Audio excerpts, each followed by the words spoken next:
దాన, వీర, శూరతలకు ప్రతీక కర్ణుడు. మహాభారతంలో అతిరథులందరిలో శ్రేష్ఠుడు కర్ణుడు. అర్జునుడిని సైతం ఓడించగల మహాయోధుడు కర్ణుడు. ఒక్క బాణంతో ఈ బ్రహ్మాండాన్నే 2 అడుగులు వెనక్కి జరిపిన వీరాధివీరుడు కర్ణుడు. ఒక్క మాటలో చెప్పాలంటే కర్ణుడు లేకపోతే అసలు మహాభారత యుద్ధం జరిగేదే కాదు. భీష్ముడు, ద్రోణుడు, కృపాచార్యుడు, కృతవర్మ, అశ్వత్థామ ఇలా ఎంతో మంది మహాయోధులు కౌరవ సైన్యంలో ఉన్నా దుర్యోధనుడు నమ్మింది ఒక్క కర్ణుడినే. అంగరాజ్యంతో పాటు తన అర్ధ సింహాసనాన్ని సైతం దుర్యోధనుడు కర్ణుడికి ఇచ్చాడంటేనే కర్ణుడి పరాక్రమాలు ఎలాంటివో మనం అర్థం చేసుకోవచ్చు. నీవు పాండవుల వైపు వస్తే సువిశాలమైన ఇంద్రప్రస్థ రాజ్యానికి నిన్నే చక్రవర్తిని చేస్తానని కృష్ణుడి ఇచ్చిన ఆఫర్ని సైతం తిరస్కరించిన రాజ్యకాంక్షలేని రాధేయుడు కర్ణుడు. స్నేహం కోసం దుర్యోధనుడికి ఇచ్చిన మాట కోసం తన తమ్ముళ్లైన పాండవులను సైతం వదులుకున్న నిస్వార్థపరుడు కర్ణుడు. పద్మవ్యూహంలో అభిమన్యుడు చనిపోతే గొప్ప వీరుడు నేల కొరిగాడని కన్నీళ్లు కార్చిన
అప్పుడు శ్రీహరి ప్రత్యక్షమై ప్రహ్లాద, నరనారాయణులు తన అంశంతో జన్మించిన వారేనని వారిని నీవు గెలవలేవని చెబుతాడు.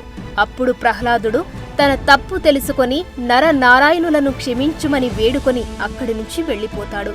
ఆ తర్వాత వారి తపస్సు ఏ ఆటంకం లేకుండా కొనసాగుతోంది.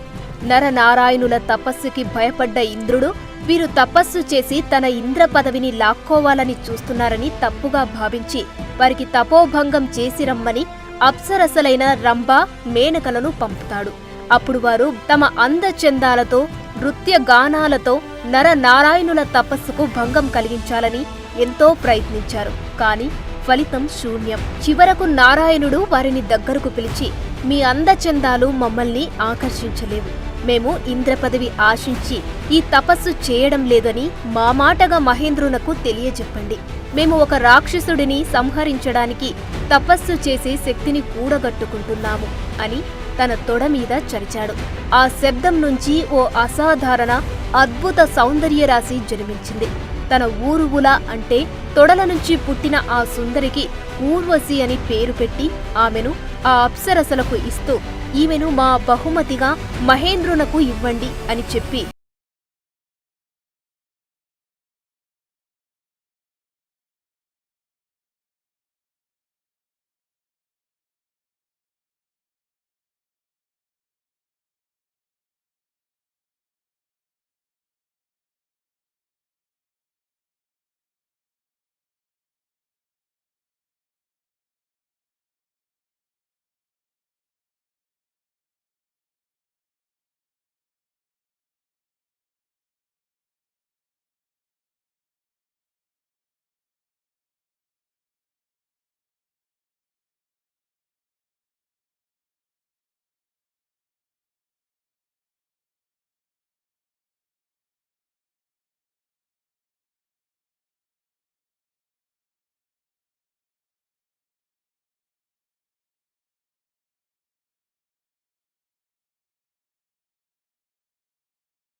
ఒకే ఒక్క కవచ కుండలంతో జన్మించాడు. ఇక్కడ కుంతీదేవి నవమాసాలు మోసి కర్ణుణ్ణి కనలేదు. సూర్య భగవానుడు కూడా కుంతీదేవితో సంసారము చేయలేదు.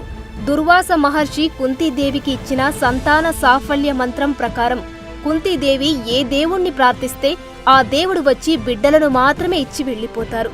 అంతేకాని ఇక్కడ మానవులకు వలె పరస్పర శారీరక సంబంధంతో బిడ్డలు పుట్టరు.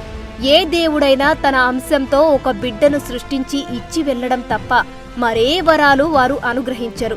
ఆ మంత్ర ప్రభావం అలాంటిది. ఇలా పుట్టిన బిడ్డలను అయోనిజలు అంటారు. అయోనిజ అనగా వీరు తల్లి గర్భం నుండి కాక డైరెక్టుగా పిల్లల రూపంలో జన్మిస్తారు. సీతాదేవి కూడా అయోనిజగా జన్మించి జనకునికి దొరుకుతుంది.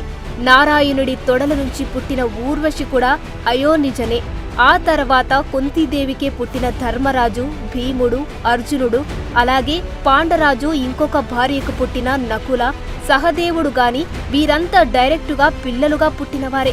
వీరే కాక మనకు పురాణాలలో చాలా మంది డైరెక్టుగా పుట్టిన మహర్షులు, గంధర్వులు, మానవ కన్యలు కనిపిస్తారు.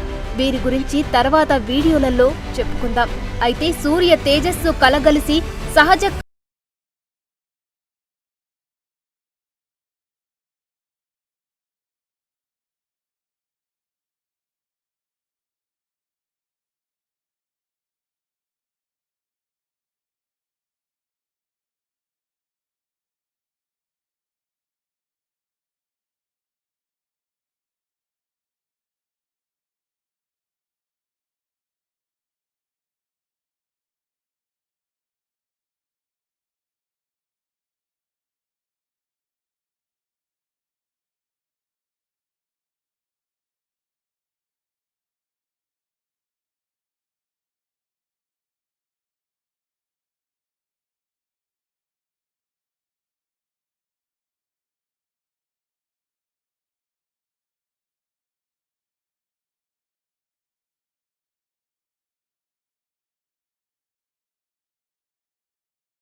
For more videos like this, subscribe Big TV channel.